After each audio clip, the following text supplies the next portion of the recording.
Good day, everyone. Leslie Weir here, the Librarian and Archivist of Canada, and I am thrilled to be introducing the next session at the Fan Conversations, Federating the Resources for Enhanced Access. We have an incredible panel here for you today to discuss this important topic.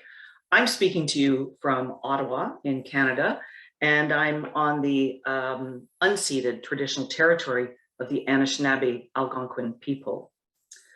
I would like to remind people that we will not be monitoring the chat for questions, so you should use the Q&A for your questions. And of course, you can have interpretation if you would like to hear the presentations in languages including Spanish, French, and English. So the way we're going to approach our program today is that we have 4 incredible speakers who will each do a presentation of about 15 minutes. After each of those presentations, you'll have a brief moment to ask a specific question to our panelist. We'll do about 2 minutes for questions after each presentation, but never fear, there will be a more substantial Q&A at the end of the 4 presentations, and we can catch up on questions then and address any questions that are for the members of our panel or for all of the members of our panel. So without further ado, I would like us to move on to our first speaker, and Arjan Agema is the president of Archives Portal Europe. He studied non-Western sociology at the Agricultural University in the Netherlands, and worked in the field of development cooperation, culture and museums. Since 2014, he's been the head of Digitisation of the National Archives of the Netherlands and is the president of the Archives Portal Foundation. Arjan is also a member of the expert groups of shared archival heritage of the ICA. Over to you, Arjan. Thank you very much, Leslie, for this nice introduction. Welcome from the Netherlands. I'm in the neighborhood of The Hague. It's very windy and cold here, but nevertheless, I'm happy to tell you a little bit about the Archives Portal Europe. Can you please move 2 slides?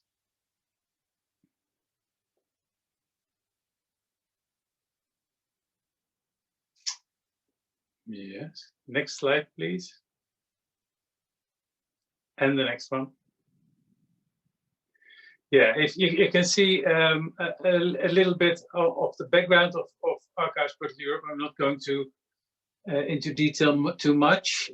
It started in 2009 with an EU-funded project to display information about archival collections and their creators and their institutions. At the end of the project, some 14 million descriptive units were present on the portal, coming from 61 institutions from 17 countries. From 2012, a follow-up project was launched called APEX, Archives Portal Europe Network of Excellence, which was aiming to strengthen the portal, to open it to other countries. In the end, it was there were 32 countries in Europe, and to open also to other kinds of archives. And in 2015, when the EU funding was ended, a decision was made to launch an independent foundation called Archives Portal Europe Foundation, covering the whole nearly the whole of Europe, as you can see on the small map to the right. Next slide, please. You can see where we are right now. 36 countries are involved. Within the portal, you can do search with 24 different languages in 5 different alphabets. There are at least 7,100 institutions present, of which 1,100 actively contribute to the content, and more than 600,000 collections are currently online on the Archives Portal Europe. Next slide, please. The building up of the foundation is done. The highest level is the Assembly of Associates. These are representatives of the National Archives, mainly their general directors of these National Archives, and they form the assembly together, paying a fee for the management and the operations of the Archives Portal Europe. The Assembly of Associates appoints a governing board, of which I am the chair. I mean, president is a very nice title, but it's mainly the chair of the operating board. And we give guidance and help a small staff of 3 persons working on a daily basis on the portal. Next slide, please. These 3 team members, they are working, one from the UK, one from Germany, and one from Greece. One mainly on the technical development, and one mostly on the PR and events. And we have a coordinating mind in Germany. Next slide, please. They also are the intermittent for the network of country manager. In each participating country, we have a country manager being the liaison for the staff. But also, next slide, please. They are the liaison for the content providers, so the institutions within a specific country, the institutions who deliver contents to the Archives Portal Europe. Next slide, please. And the next one again. Archives Portal Europe also includes various tools made available to content providers to prepare their data for ingest and to manage the data shared via APE. This includes a central dashboard where each content provider has their own password-protected work area to manage their data and the data workflows, as well as the data preparation tool, a local tool that provides similar functionalities as the dashboard, which is for validation, conversion, and to a certain extent also for content creation, but can also be used completely independently. Furthermore, the portal also connects to a public API service and allows users to register with the portal to some added functionality, for instance, saving searches or creating their own collections. In order to use the API, one needs to register as a user and to obtain an API key. Next one, please. We have implemented a base license for all metadata that an institution shares via Archives Portal Europe. The code is made available via a specific GitHub page. So Archives Portal Europe is very keen to work on the open source principle. Next one, please. There are 3 main sources of information in Archives Portal Europe: information about institutions with archival holdings, information about archival collections and documents, and information about persons and organizations that created, used, and managed these documents. The more than 600,000 finding aids provide different levels of detail.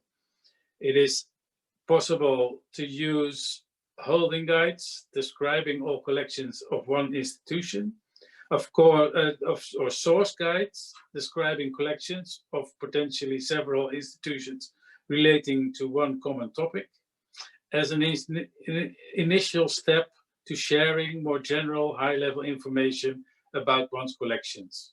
And the next step, or the parallel step, is then to provide finding aids to each of the collections themselves. Next slide, please. And the next one, please. There are different ways to deliver content to Archives Portal Europe. Most content providers connect via a national or regional or thematic aggregators or via the National Archives Administration, which has established one central archival management system that all connected institutions use in the same way. Next to this, it is, however, also possible for an institution to connect to APE directly, is where there is no aggregator or central system. Next slide, please. These three ways are also reflected in the way the data is managed in the dashboard.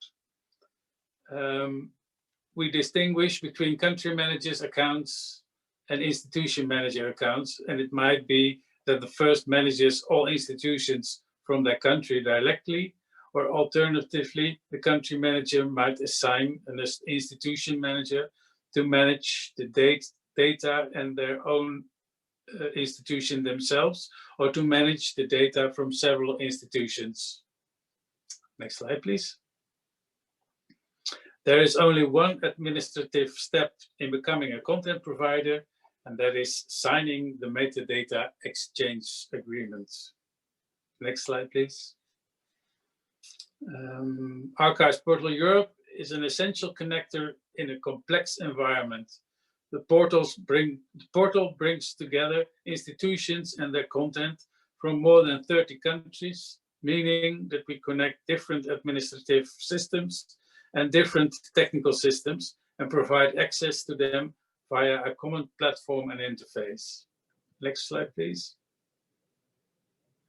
We also connect different types of institutions with often different traditions in describing the material that they hold, and with different capacities and resources when it comes to their collaboration with APE.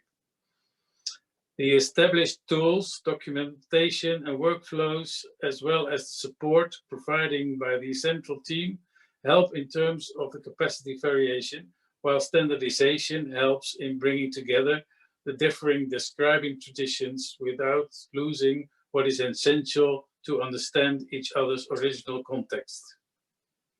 Next slide, please.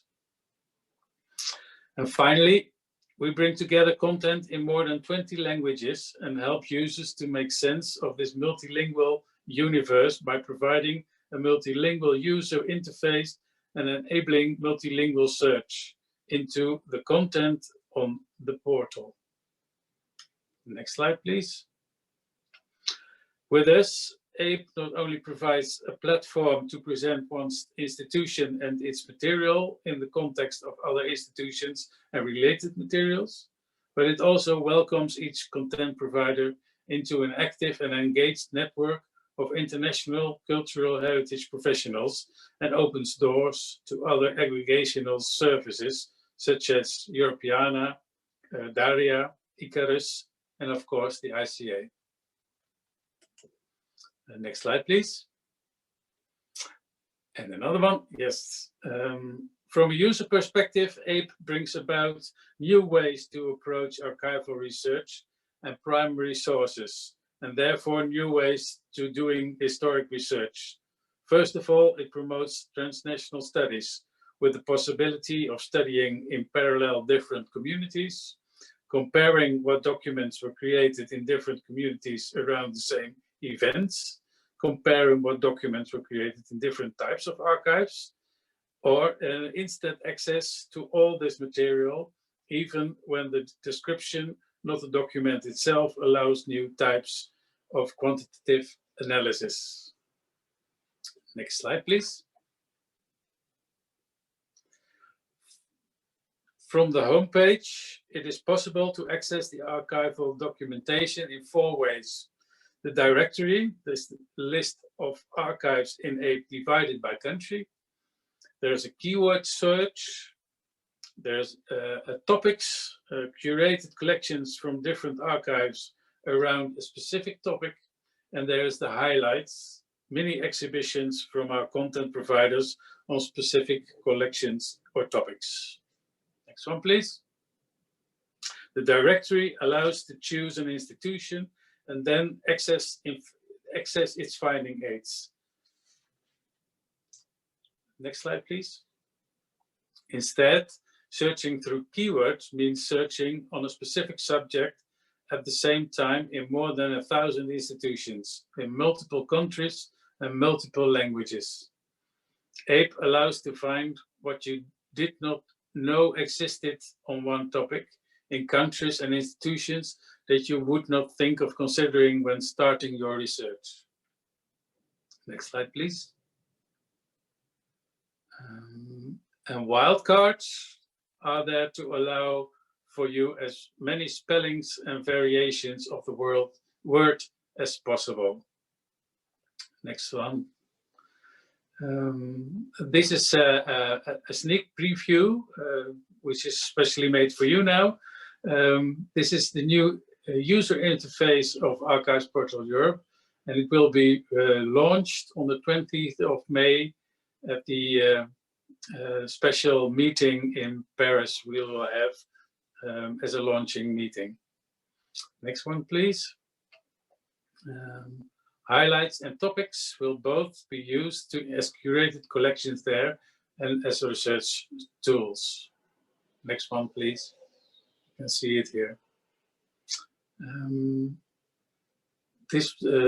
Next one, please.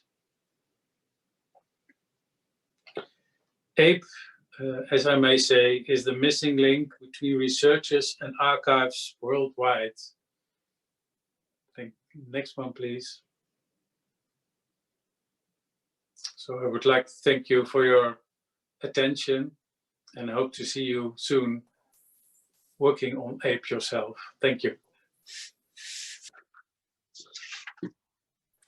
Thank you so much. What a great launch, Arjan, to our discussion today. And it's just wonderful that you've given us such a great overview of Archives Portal Europe. And it's really a perfect context for this discussion today on enhanced access by federating resources. So now we will open the floor for 1 minute of questions. If anyone does have a question for Arjan, now is an opportunity to jump in with that question. We don't have any questions in the Q&A as yet, but if any of our panelists have a question for Arjan, feel free to jump in as well. We'll just give people a couple of seconds to come up with their initial question. But as I mentioned earlier, we have a great opportunity in the Q&A at the end of the, after the 4 presentations that we're in the midst of. All right, so we'll save the questions for Arjan for our Q&A later in the session. And at this point, we will be turning the microphone over to Dr. Karl Heinz. He is a freelance historian with interest in research fields that include Lower Austrian local history, diplomatic and paleographic research, Austro-Hungarian relationship, and humanism in East Central Europe. He is a co-founder and the general manager of Ecrus, the International Center for Archival Research with publications and lectures regarding digitization and online presentation of primary sources. Karl has been very influential in Monasterium, Matricula, and Topotheque, and worked in collaboration on various European projects such as NARC, Co-op, Time Machine, and European Digital Treasures. Over to you, Karl. Thank you very much, Leslie, for this lovely introduction. So I want to share my screen first. I hope you can see it right now. So it's a pleasure for me to give you a short overview of ICARUS, the International Center for Archival Research, and the offers we developed in the last roughly 2 decades.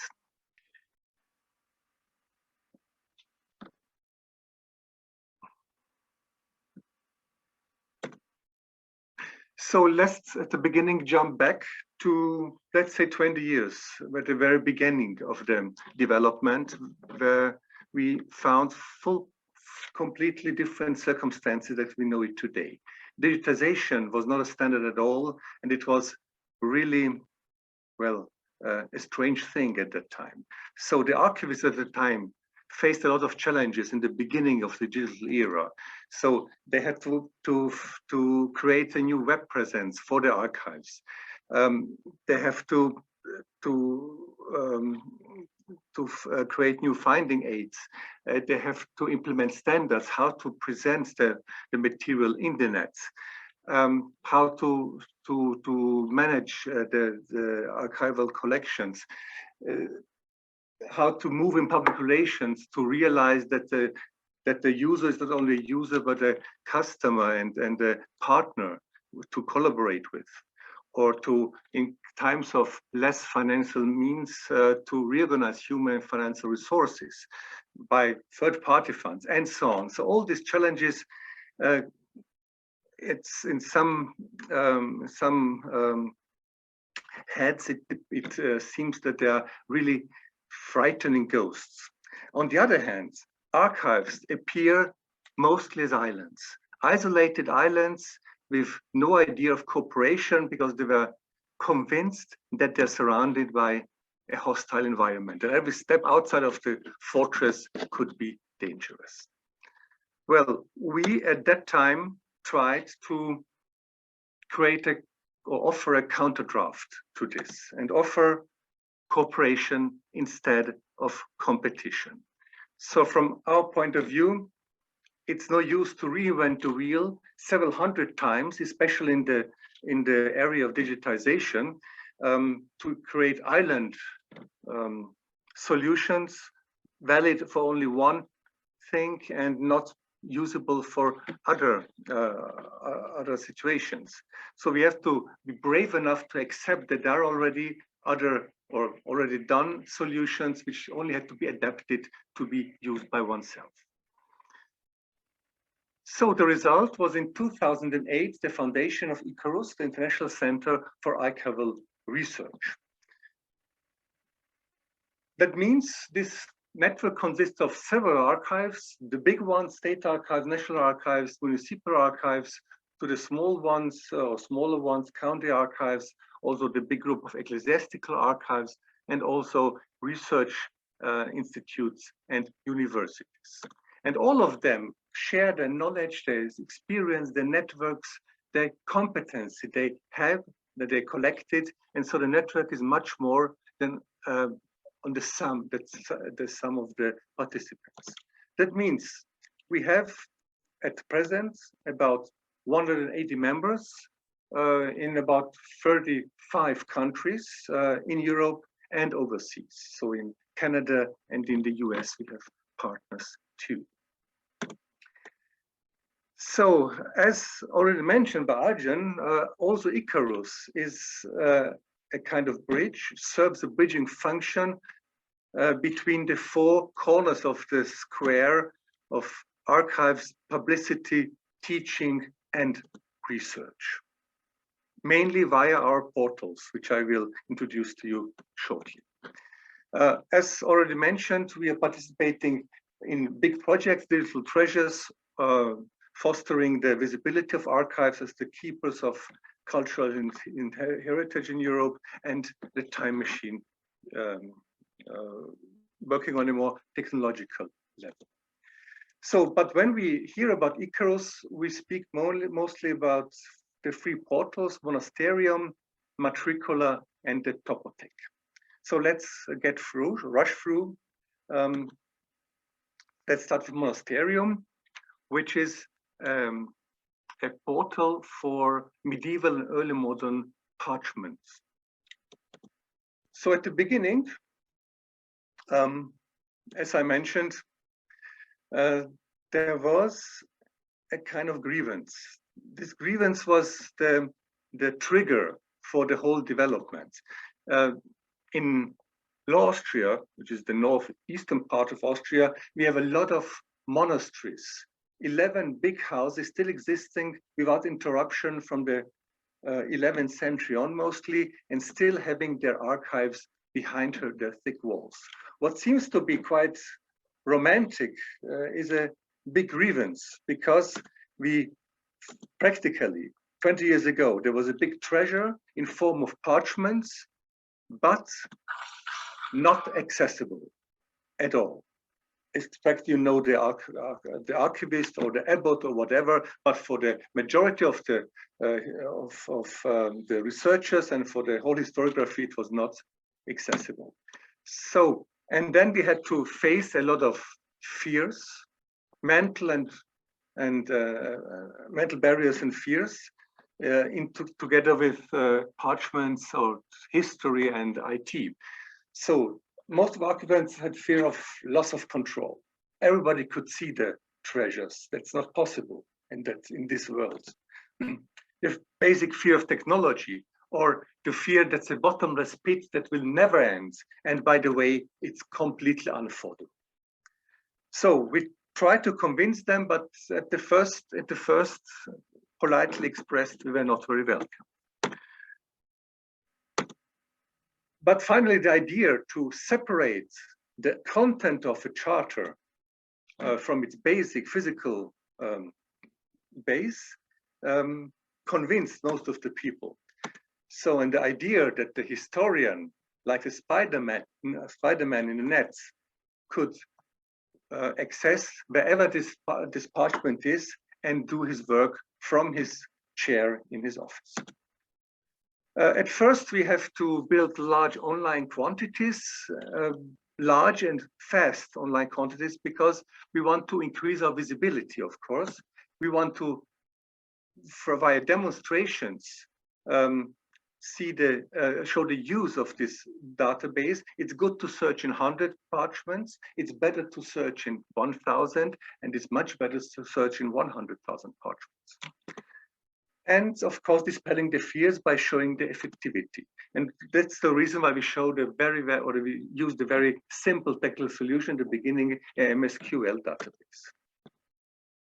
So in 2008, right at the year when Ecrus was founded, we finished our first 100,000 parchments online. So just through impressions of the database, you see here the fonts in hierarchies. So you see the countries, the counties, and then the archives.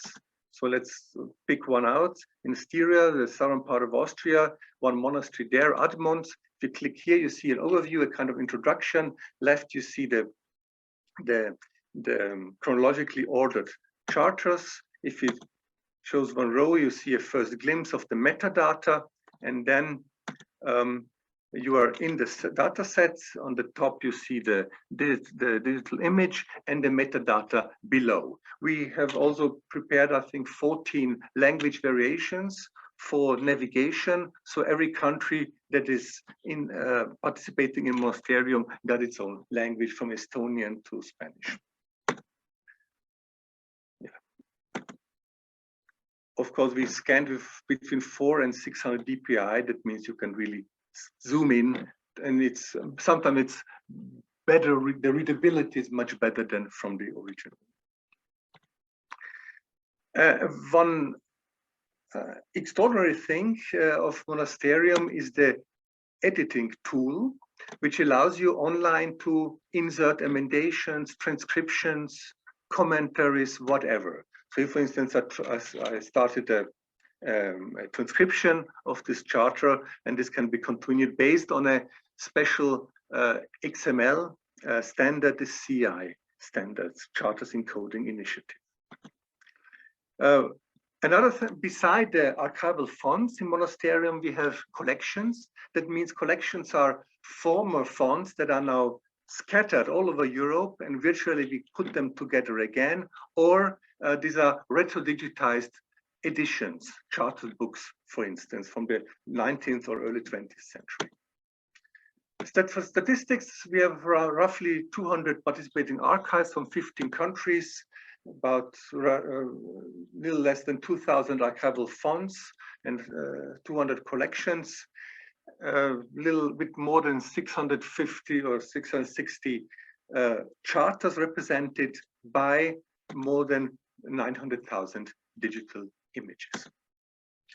Well, let's have a look to the second portal, Matricula Online, which is the portal for church register books for birth, marriage, and death. So the first-class sources for family researchers, genealogists, and so on. So that's the starting point or starting page of Matricula Online.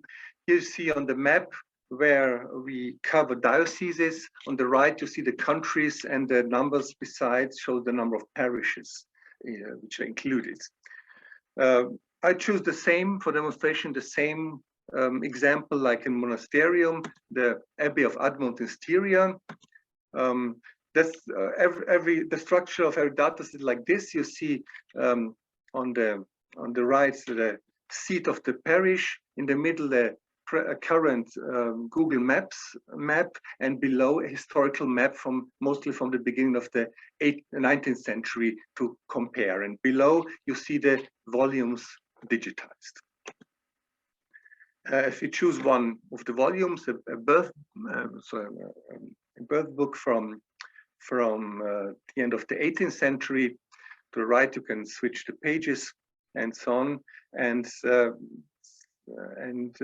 if you found what you're looking for, you can directly save the page via a permanent link. Of course, you can zoom in as far as you can. Matricula exists since November 2009. We have material from 8 countries, as you can see here: so Austria, Germany, Poland, Serbia, Luxembourg, Bosnia and Herzegovina, Slovenia, and Italy. We have about 6,500 parishes in 41 dioceses online. That means in the quantity about 15 terabyte data volume. I'm not quite sure. I think we have about 20 million pages digitized by now. And this application is by far the one with the most heavy traffic within the monastery or within the ICARUS family, about 85 active users per month.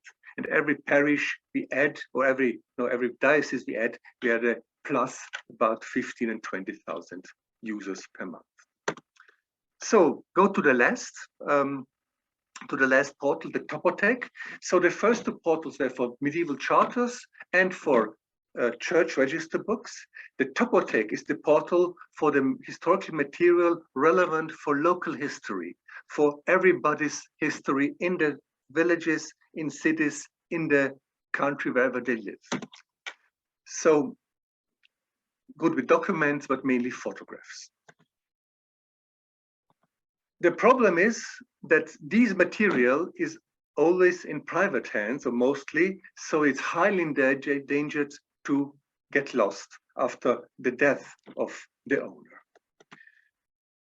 So it's not only for saving and for storing the material, but only for processing it and make it searchable. And we have 3 pillars. We keyword every single object, we try to give a datation, and we localize them. And these 3 pillars enable us to find the 100,000s of photographs by searching routines. So the structure, one community is one topotheque. So that's the principle. We use the communities because the communities, they operate the topotheques, and this grants sustainability and stresses the non-profit nature of the project, because the using of this is completely free. So the support, the work in the topotheque is done by volunteer and honorary topothecarians who live in the villages, are the contact persons in the villages for other residents, and whom they trust, and give them over the material to digitize and to process. And it's the topothecarian who needs to keyword and do the upload and the localization. So here you see where we have topotheques already. So from Finland to Italy. So we have between so more than 500. I think in the meantime we have about 600 topotheques in 20 countries. And at the beginning of this year, we reached the 1 million number of single objects in the topotheques. Here you see a random view of one of the topotheques. You see on the map this pink buttons. These are the localizations. They are connected with some photographs, and if you click one, you jump into the map, and you can see where exactly the snap was taken. The backhand is very simple because most of the topothecarians are not digital born. They are 60, 70 plus. That means they are not born with this. That we kept it simple. So to process one item means only to fill in one row. So it's very, very uncomplicated. At the very end, just allow me 30 seconds. I want to introduce to you Ecrus for All, which is a friends association for ICARUS. Because not beside the fact that we are fostering the cooperation between the archives on a expert level, we also try to create or foster the contact between the users, the public, and the archives. And it's the public who benefit most of these portals. And Ecrus for All connects the institutions and the people on this level. So together with the audience, we discuss the future of archives on the web. We keep the permanent dialogue. We receive cross-inspiration, mutual inspiration from each other, safeguard the interests, develop strategies, and the most important thing, we stand up together for the unrestricted, open, and free of charge use of the devices. Because all free portals, Matricula, Monasterium, and Topotheque are completely free of charge. And I hope this will be like this for a long time. Thank you very much, and I'm eager to answer your questions. Thank you so much, Karl. That was a great presentation and what incredible content that you have across the various products that are available, and obviously those are materials that may interest researchers, and they may interest people, individuals who are trying to research their own stories.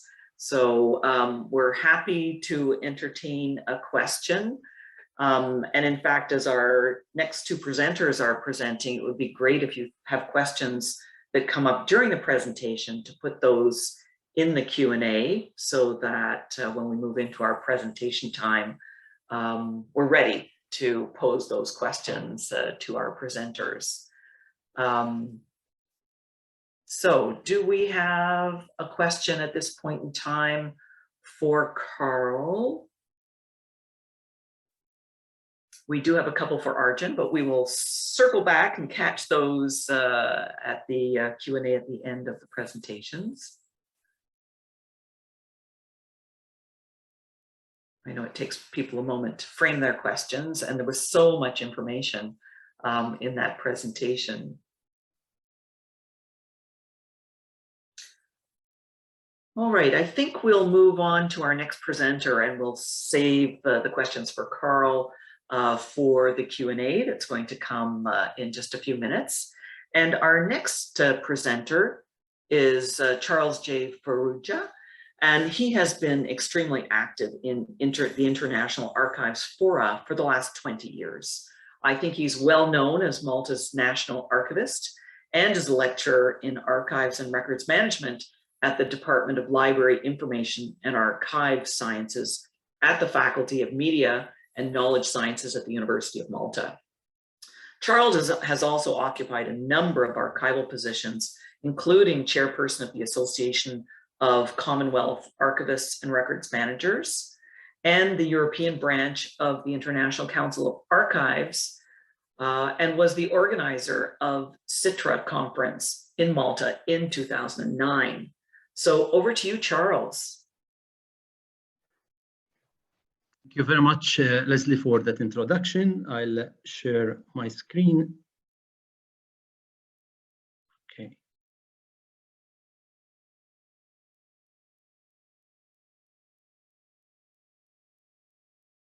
Okay, I hope that everyone is seeing the screen.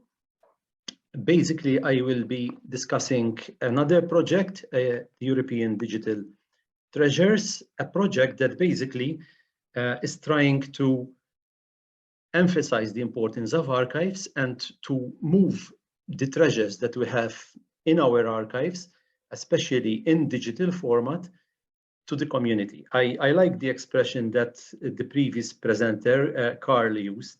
Karl said that prior to these projects, archives feared that stepping out of the fortress can be dangerous. And actually, what we're trying to do as an archival community through these projects is to move out of that fortress and to actually interact with the community. And actually, Karl is one of the prominent members also of this project. So what's this European Digital Treasures?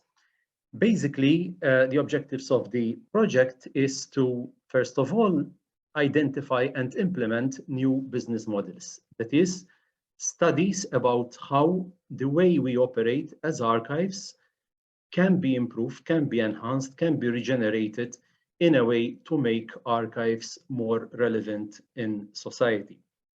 The second, and I would say this is the most important objective, is the identification of new audiences. And basically, our project targets specifically two cohorts of audiences: the younger generation and the silver generation, that is the older people. We know that these two cohorts are underrepresented or not really involved in the archives world, and this project tries to target specifically those cohorts. Finally, and this basically is an umbrella objective basically for the whole project, is increasing visibility for European heritage, history, and culture. In terms of the partners, this is a network of partners. We have 7 partners from 7 countries, mainly national archives institutions. So we have the National Archives of Norway, the National Archives of Hungary, the National Archives of Spain. Spain actually is the lead partner in this project. National Archives of Portugal, and the institution I lead, the National Archives of Malta. Apart from those national archives, we have ICARUS. ICARUS, Karl mentioned already and explained the importance of ICARUS. And then we have the Munster Technology University. So basically, it's a nice mix of national institutions and also bringing in university expertise, and ICARUS, which has such a wide-ranging level of expertise and membership. In terms of budget, this is a project of 3 million euro, as it's partly co-funded by the Creative European program of the European Union. The process is of 50% European Commission funding and 50% that comes from the partners involved in the project. Now, what is important to emphasize here is that when we speak about 3 million that are being invested in archives, the figure might not look that huge, considering the amount of partners and the level of the project. However, one has to keep in mind that this is purely 3 million euros invested, not on buildings or on equipment or on holdings, on conservation as we traditionally do. But this is purely invested on the studying, the reaching out, the projection of archives out there in society. In terms of duration of the project will span over 4 years. Actually, it was extended because of the COVID situation. There are basically 4 work packages. The first work package is focused on creating new business models for EU archives. The second work package focuses on the creation of 3 transmedia exhibitions. I'm sure a number of persons have already come across these exhibitions because these have been opening up in the different partners of this project. The third work package focuses on new target audiences, and then the work package that cuts across the whole project is work package 4, that is the management of the project, the evaluation, and the communication of the project. Let's say something about each of these work packages. New business models, what we're targeting there with new business models. Basically, there were a number of initiatives. So in all, this project had 27 different initiatives. I'll mention some of those. The others are listed there on the screen. There were initiatives such as the definition of an international benchmark. So there were studies in that direction. The Artist in Residence project was highly successful. The idea here was to get artists from the different member states participating in this project, to get these artists to familiarize themselves with different archives involved, identify items from our collections, and turn them into merchandising. And I would say this was one of the most successful components of the project.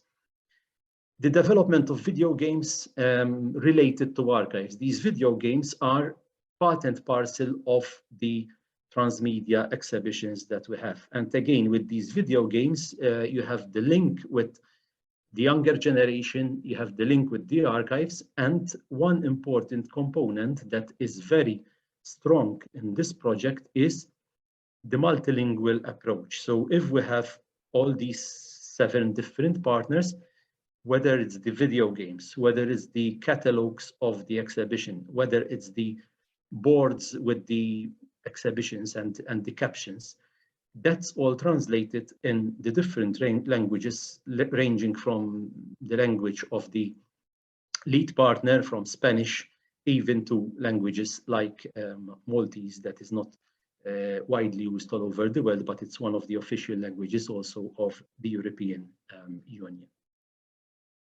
There was also a study about alternative models for the generation of new activities and incomes. I mentioned the merchandising. You can see over here as a selection of the merchandising. It is impressive what came out from this artist in residence. Actually, the whole group of artists met in Madrid to develop their ideas.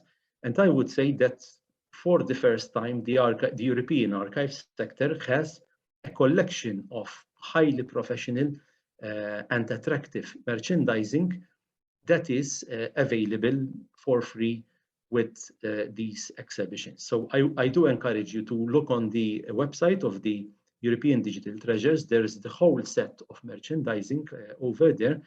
And it's amazing what one can do when you bring together creativity and the strength of the archival holdings that we have. The exhibitions are an important component of the whole project. So there are 3 exhibitions for each and every country participating in the project. The 3 exhibitions followed one after the other, usually for a period of 3 months each. First of all, there was the selection of the topics. So the topics are those listed there: the construction of Europe from Charlemagne to the EU treaties. That was the first topic. Another topic, exiles, migratory flows and solidarity. And the third theme, European discoveries from the New World to new technologies. So the process for the creation of these exhibitions included the identification of the 140 documents from the archives participating. So there was a lot of discussion, a lot of selection, a lot of narrowing down, because we started with hundreds and thousands of documents basically at the start. Then turning these documents into an attractive layout and linking them into the catalogs and into the whole process, because it's the same documents then that inspired the video games and all the other merchandising. The exhibitions are taking place in the different countries involved in the project. At the moment, we're basically inaugurating the last exhibitions, because for some countries this has been going for some months already. So you're seeing here some idea of, this is the last exhibition, that is the first exhibition we opened in Malta. We still have another 2 in our case, but some countries have already delivered the three exhibitions. Younger generation. What did this project present for the younger generation? First of all, there was the development of an online archival literacy course. This course is online, you can use it. It's targeted at the younger generation, so anyone can just log in and have this course, which does not in any way turn you into a professional archivist or give you a degree. But it is filling a missing gap that we had in our toolkit to promote archives, development of apps, and also the project, which I will describe in a few minutes, about the involvement of youths and the camp that will be held later on this year. With the silver generation, the older persons, we did involve them and we did use their expertise, their knowledge, their time in a crowdsourcing exercise. So basically you have some statistics over there. I don't have the time to go into too much detail, but basically with the silver generation, the over 60s, there was a survey about their use and their perspective about archives, and the findings were quite interesting. Also, we utilized the knowledge of the silver generation cohort to involve them in a project that is being developed of OCR and transcription. And again, I was impressed with the involvement and the excitement of being involved in this project. This relates to the online literacy course, a specific seminar that we held to promote this course. European Youth Archive. With the youths, there was an interesting project where youths were invited actually to participate. This was targeted at students aged 15 to 18 years. They were asked to participate in a competition interpreting 3 documents from the 140 that we have for the exhibition. Interesting and amazing products were developed, ranging from simple PowerPoints to other interesting creative products, such as the development, for example, of a song, whereby these young people wrote both the music, the lyrics, and sang the song. These youths will actually later on this year meet in Budapest, where they will have a camp to further promote and learn from each other.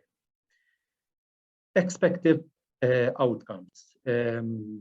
Basically, there's a list over there on the slide of the different outcomes that we managed to achieve through this project.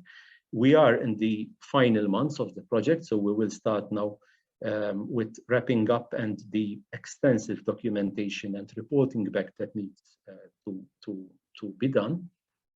And basically, what is exciting about this project is that apart from creating and bringing on board so many people from different countries, from different nationalities, we also had, and it's worth mentioning this, the involvement also of, for example, archives that are not participants, that are not partners in this project, but yet still they submitted documentation or in some way participated. So basically, this project created all this energy in terms of participation, and it also created a lot of products and studies that will hopefully in future be used both by the academic community and also by us who are leading archives. I would like to wrap up my presentation by thanking all those involved, especially the lead partner, Spain, Severiano, Cristina, Miguel, and all the team in Spain, all our other partners in this project, and the extensive community of people who participated in this development of the project. And I do encourage those of you who are new to this Digital Treasures project to go on the website, you have the link there, and literally enjoy the richness of material that came out from the project. Thank you very much. Thank you, Charles. And I can tell you how I'm going to spend my afternoon, and that is visiting Digital Treasures. Incredible work in terms of leveraging the content and creating an interest in the access, leveraging artistic interpretation, and the profile through exhibits. Anyway, I'm sure we're going to have questions and have more discussion about this incredible Digital Treasures. And now we'll just see, we don't have any questions currently in the Q&A, but I'm sure people are just absorbing all of the information that you've just provided. I was quite interested as well to hear the approach for youth and silver generations. A great way to describe, I think, groups that are key for all of our archives in terms of perhaps traditional interests and new interests that we're creating by raising the profile of our collections. So we do have a question, and that is, what key elements were taken into account for the execution of the project, and how many, I guess, young people were involved? Well, there were a number of key elements, because obviously the project started with the objective. Those objectives were then translated into or transformed into the 27 activities, and the different activities targeted different components. With the involvement of youths, we had a diversity of participation. So in certain countries, we had extensive participation. In others, it was less pronounced. Obviously, one still have to analyze the data probably after the project is over, why that happened. There are a number of obvious reasons. For example, one challenge was the timing of issuing a call for a competition. In certain countries, it was at the time of exams. In certain countries, it was at the time of holidays. So that made an impact. But I think the involvement of youths was not only when it comes to the competition. For example, most of the artists that participated in creating merchandising are youths, maybe not youths in the definition of the project, 15 to 18, but in their 20s, in their early 30s. So I think what happened in this project still needs to be analyzed also, because even the methodology, how it worked and to what extent it was successful and what could have been improved, I would say still needs to be studied and interpreted. All right, thank you, Charles. We do have one more question, but I think I'll save it for the Q&A so that we can be sure that we are able to focus on our fourth presentation and then move into the open Q&A. And so at this point, we will ask our fourth speaker to give her presentation. And Assistant Professor Vlatka Lemic, PhD, is working at the University of Zagreb as the head of the archival office. Previously, she worked in the Croatian State Archives for 20 years and finished off there as director, as the National Archivist. Vlatka is an archival counselor as well as professor at the Archival Studies Department of the University of Zagreb. She's actively engaged in various international projects and initiatives in the field of information and archival sciences, culture, and digital humanities. And she's involved with Creative Europe, Erasmus+, TMO,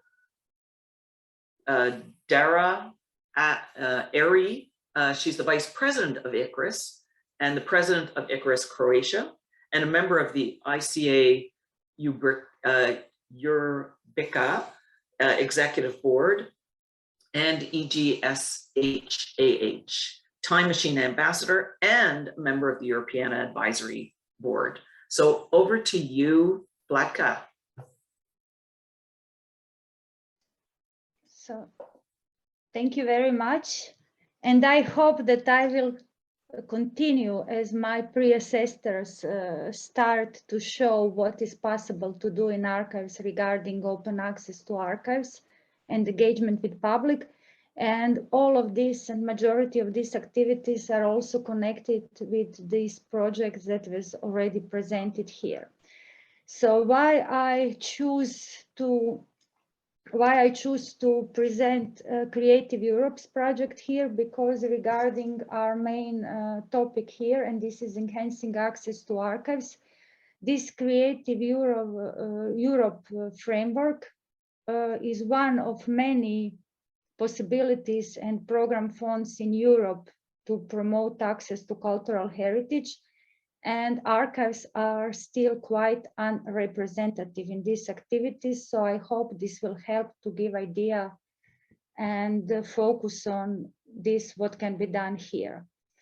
As you can see also from previous examples, creative field or creative framework or cultural field in Europe is crowded with various initiatives, with various standards, with various organizations, with various engagements. And of course, in this cultural heritage part, archives as part of GLEM institution and archives are considered to be also integrated in such activities and can be also sharing various activities and various programs in these cultural heritage initiatives. Among various European politics and documentation initiatives and standards and guidelines and programs and whatever we can name it here, cultural heritage is in every case, in every example, is recognized and something vital for European identity, something vital for European joint work, for cooperation, for profile of young people, and for everyday life. I don't think that in the archival session is necessary to say why archives are also important to be considered, to be actively involved, and why archives are important and vital to give their contribution to all this initiative and partnership. Everything that it was presented here with various platforms, projects, activities is focused on opening archives to public, engaged public, and provide easiest access to materials that are shared and that are held in archives. So audience development is one of the key goals in these various Creative Europe programs.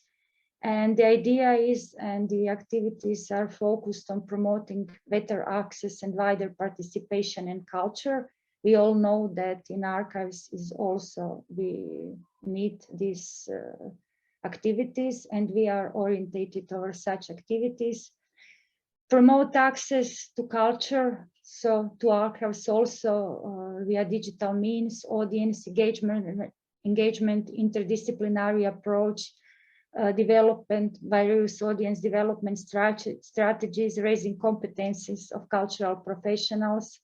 As we see also from previous example, we learn and how to gain new skills and how to raise competencies for various profile in archival institution regarding open access, regarding sharing and engagement new public.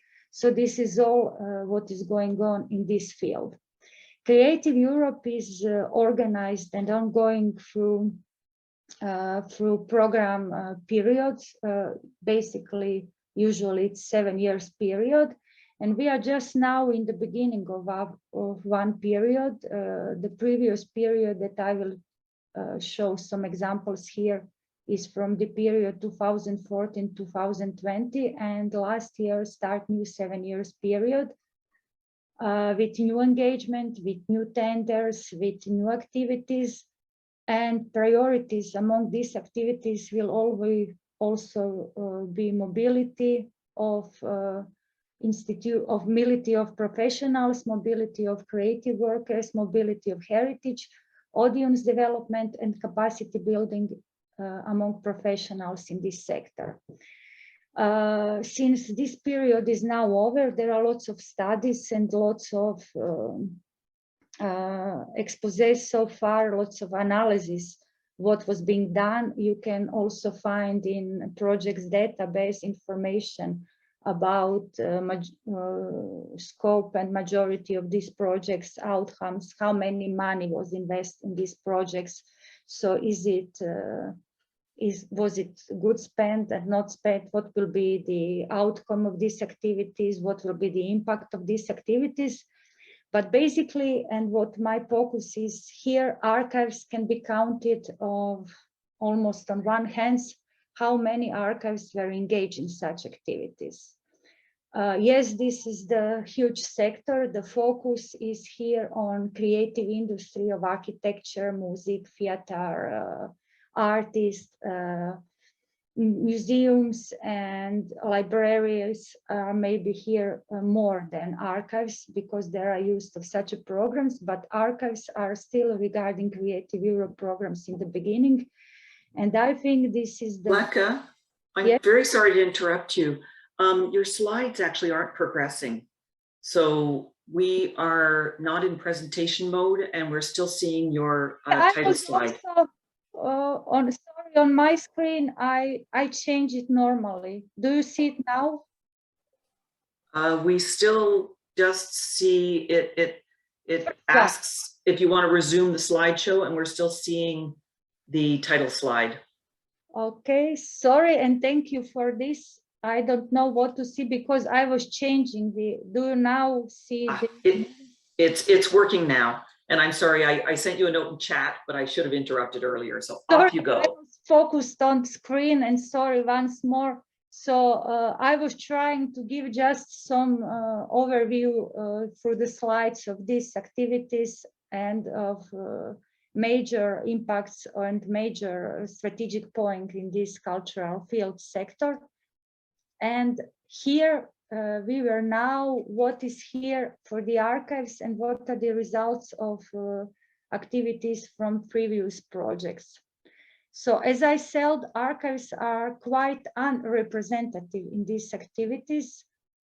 We can, listening and going through these databases, we can find just few projects that involved archives in these fields and in this trend.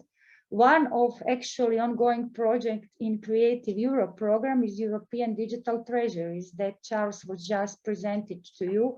So I think you can see from this example what is benefits here from the archives and what archives can gain through engagement in this project. Another example of such projects which is now ended was COP, Communities Opportunity, Creative Archives and Users Network. And why I mentioned this project, because it was the project in the same scale engaged archives as majority of partners. And this is the project in which the Topotheque was created that Karl presented to you. So you see from this perspective what can be done here and what can be raised, what activities in archival sector in these projects. I choose here to present various other type of activities that involved archives in this Creative Europe program. Few small-scale projects which are very interesting because they can, in these examples, you can see what is the various profile of archives and institutions engaged in such project. what are different expectations and what are different outcomes and what can be learned from such examples. As you see from the beginning, from Arjan presentation of Archives Portal Europe, archives are diverse among themselves, institutional archive, public archive, private archive, religious archive, and there are many types of archives. Public archives are focuses on in one agenda in activities. Other types of archives, special archives, have different focus and different expectation, different knowledge, different bases, different resources. And this is the example what is done here and what can be achieved. One of the examples that was actually dealing with archives in this Creative Europe project was this project Forgotten Heritage, which was focused on the making virtual archives of avant-garde arts. Why I choose this project as example, it was involved few organizations here, association, art museums, art foundations, but no archivists actually. And their focus and their goal was to make online archives. So the outcome was to make digital database with archival materials from various artists from this period. They make this database. You can see it and it's searchable. The project was actually followed with new research project, Not Yet Written Stories, Women Artists Archives Online. So you see the focus here is on the archives, and they are dealing with archives research and presenting archives in different ways than archivists do from artist point of view. And we from archives will see that it is seen, as you see the projects, that archives wasn't involved in these activities and the creation of this project and this research. But the basic idea to make art archives accessible for further research and interpretation, and to encourage artists to work in archives and work with archives, is something that I think can be supported from all archives. So you can see here how this database looks like. It's online, you can search it, you can access it, you can search it by artist, by material, by various key points. So it is available, it is live, it still involves and attracts many artists here and many art historians as researchers. And actually they are still not supported by actual archival professions to give them support in research and presentation of material. Other example of projects running in Creative Europe program is also one artistic project, which is called Store the Future, Artist Memories and Civilized for Europe in Third Millennium. It was also a small-scale project, actually involved archives in this situation. It was one state archive from Croatia, from Pazin, two specialized archives from Portugal and Italy.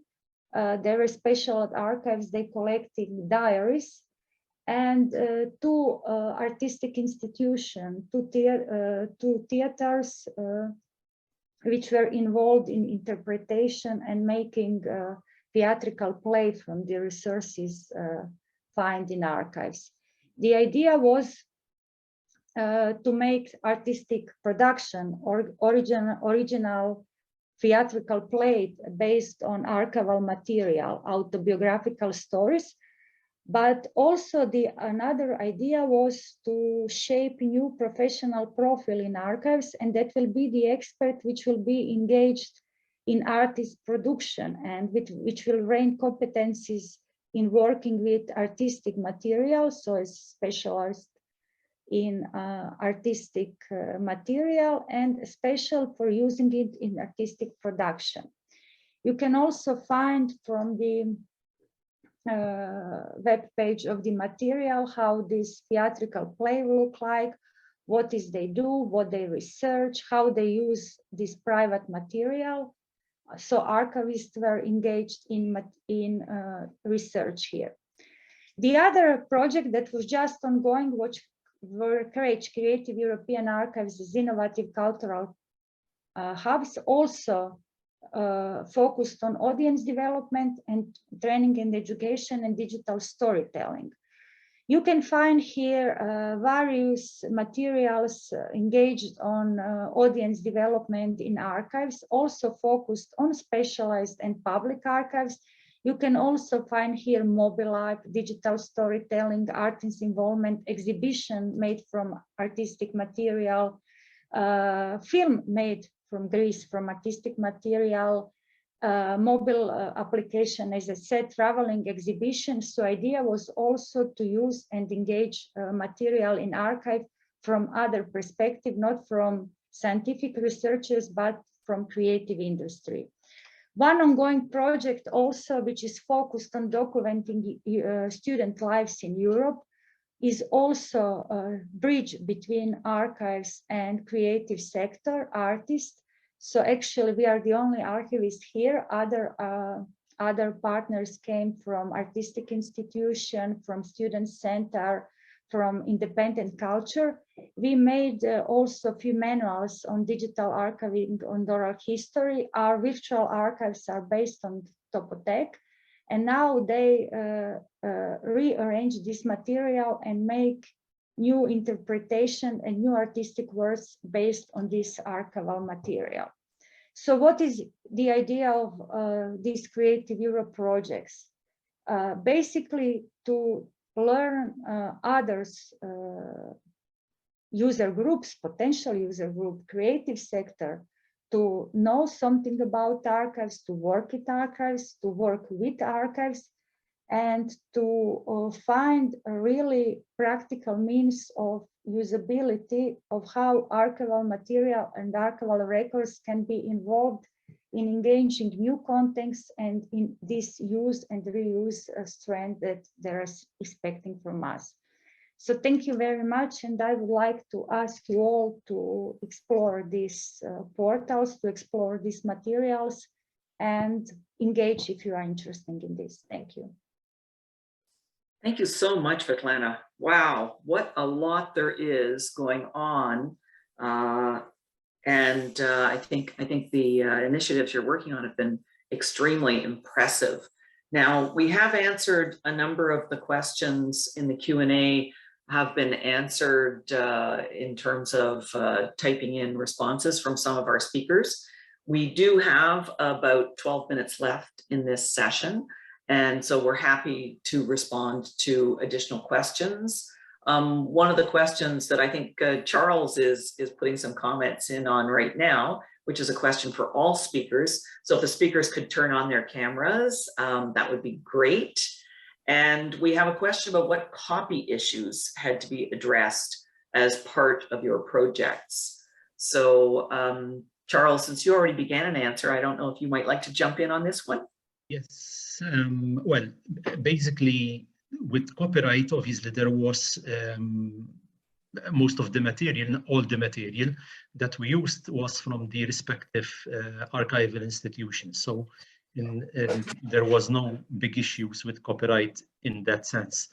Obviously, when it came to the development of merchandising and all the other creative content developed, there were regulations that had to be aligned with. Most of those regulations come from the same agreement, the grant agreement with the European Union, and there were contracts or agreements for each and every specific component of the project. That's basically, I would say, the burden or the downside of these projects, that there's so much admin that goes into it.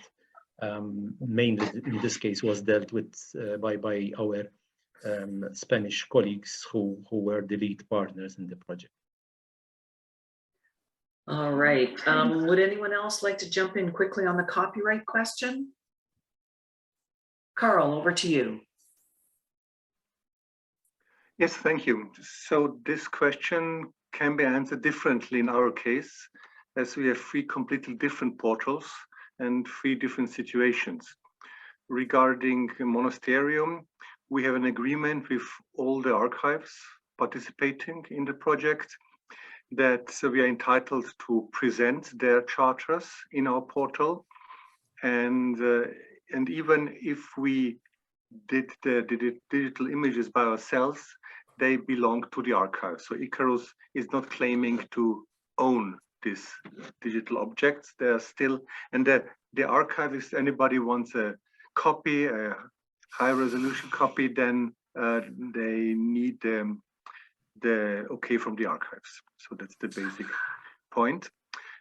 In Matricula, it's we rely on the basic archival laws. That means regarding church register books, we have fixed deadlines, so to say. So for birth registers, it's 100 years. That means we digitize the whole volumes, 100%, but publish only what it's allowed. So on the 1st of January 2022, we publish 2021.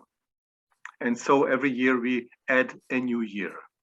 And mutatis mutandis, we do this with the marriage and the death records.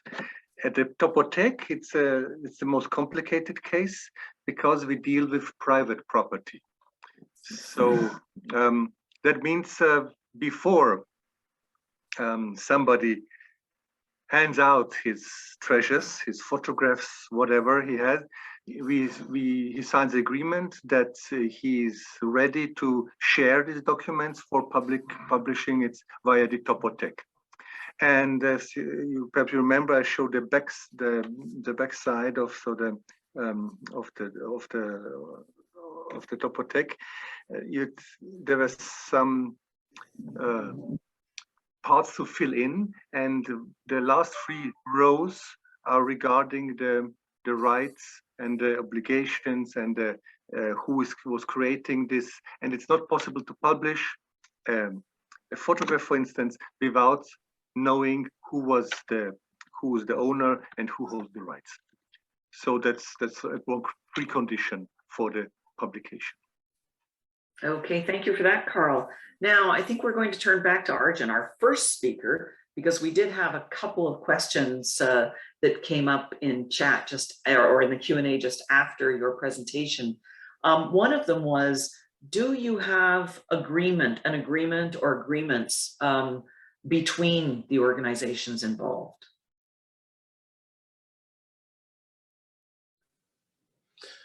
Well, yes, as I've tried to say, is that we are, for instance, the aggregator for archives on Europeana, and there are very specific cooperative agreements on doing that.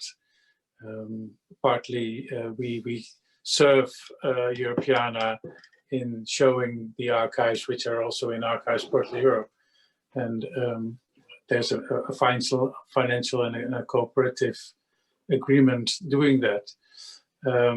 With ICARUS, ICARUS is one of the associations of Archives Portal Europe, so we work very close with them, and they have a say in the way we organize and the strategies and policies we are doing. So yes, we have specific agreements with them. If we talk about content providers, there's this metadata exchange agreement. Every content provider signs that. It establishes the baseline license for showing the metadata shared on Archives Portal Europe. We never aggregate the material itself, we only aggregate links. So in that sense, we have a specific agreement with also the content providers. I hope this answers it a little bit. Thank you. Now, I think at this point, we only have 5 minutes left. So I'd actually like to give each of you literally 1 minute to talk about or to highlight what you would view to be either one challenge or one huge opportunity that you see as key in advancing the Federation of Resources. And we're going to start with Vlatka. So what is the highlight? I think that we have to raise visibility of archives and use such various activities and program schemes to raise visibility. And for this, we have to cooperate more interdisciplinary approach and to teach people more about archives. And I think these types of programs are needed. And I think maybe we can share these resources that we gain for these projects, better used to raise competency, skills, share knowledge, and things like that. Thank you, Vlatka. Now over to Charles. Yes, with all these amazing projects that we've heard about, I think there are big challenges and big opportunities. And I would say that two concurrent processes, which I would like to see in the sector, is consolidation and regeneration.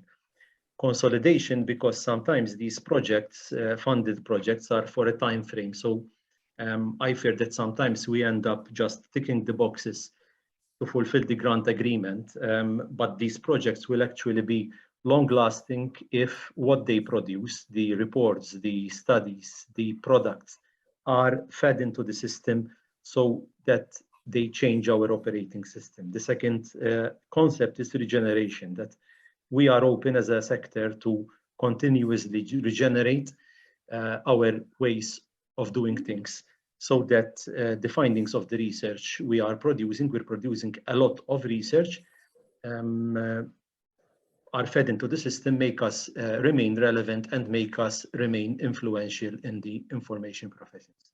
Thank you. Thanks, Charles. Now we're going to go to Karl. Yes, thank you. So I see also both challenges and opportunities, of course. From the point of view of ICARUS, our first challenge is to get in touch with the material we want to present, because it's, of course, we digitized a lot, and there are tons of material online already, but it's less than 1%. So, and the most of the material is still in private hands. So to get in touch with private people, to convince them to give, to share the material, this is one basic question to save the heritage to the future, from my point of view. Opportunities I see mainly in the technological development. I mentioned, or it was already mentioned by a lot of us, the Time Machine project that developed a new technology, handwriting recognition, new scanning technologies for scanning books without opening archive boxes. So these are still at the very beginning, but opens us the door to a brave new world, perhaps. Thank you. Thank you, Karl. And a last word from the panel, over to Arjan. Thank you, Leslie. I think our main challenge is to enhance the user vision on archives. I mean, I think we've heard quite a lot of very interesting projects here. They all look for ways to present archives to the public.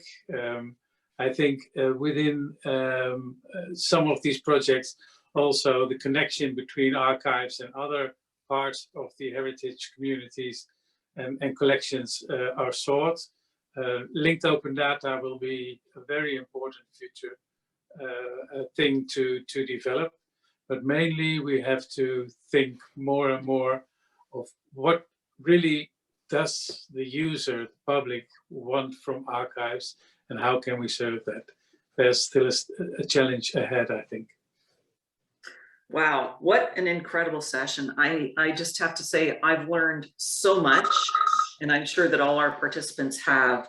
So a huge thank you to Arjan, to Karl, to Charles, to Vlatka. I think everyone's going to gain from the discussion that we've had today. I'd also like to say a special thank you to our interpreters from Interprify, and to the incredible team that's working in the background to make all of this happen. And I want to remind everyone I'm looking forward to seeing everyone tomorrow at the Resilient Records and Archives Management session that's taking place on Thursday. So huge thank you to everyone, and looking forward to coming to visit your sites. As they say, I've got a great afternoon planned, a virtual visit, someday maybe a physical visit. Anyway, thank you to everyone. Thank you.